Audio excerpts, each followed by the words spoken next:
55 Adventist women, I will grow to reach our world.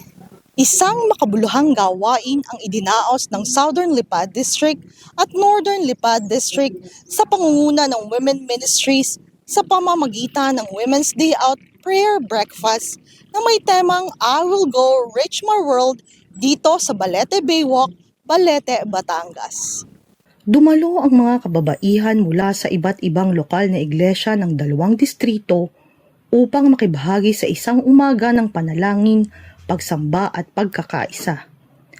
Layunin ng pagtitipong ito na palakasin ang espiritual na buhay ng mga kababaihan at hikayatin silang maging aktibong katuwang sa pagtupad ng misyon ng iglesia.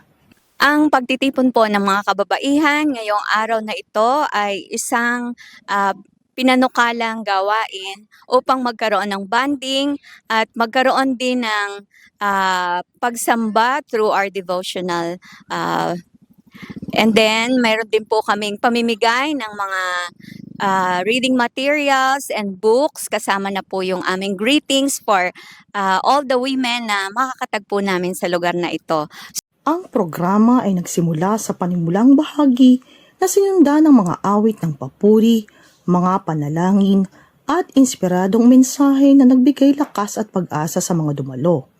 Sa mga testimonyang ibinahagi, binigyang diin ang kahalagahan ng aktibong pakipahagi ng bawat kababaihan sa gawain ng Panginoon.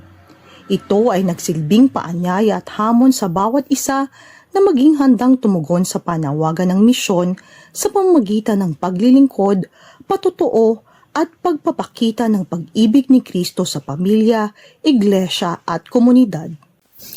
Isang masayang pagkakataon na ang mga kababaihan ng Southern at Lipa District ay nagsama-sama upang idaos ang Women's Month ngayong Marso.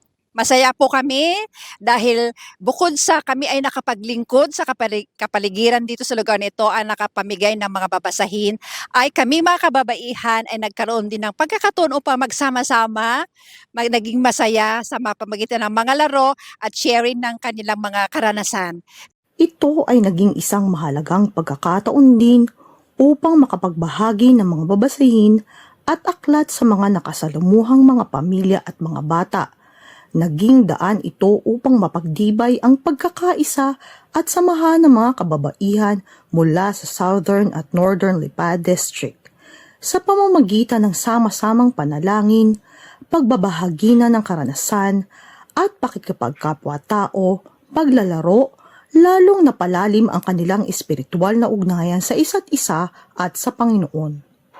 Sa pagtatapos ng programa, nagkaisang lahat sa isang panalangin ng pagtatalaga na humiling sa patnubay at pagpapala ng Diyos upang patuloy na lumago sa pananampalataya at maging masigasig na katuwang sa gawain ng misyon.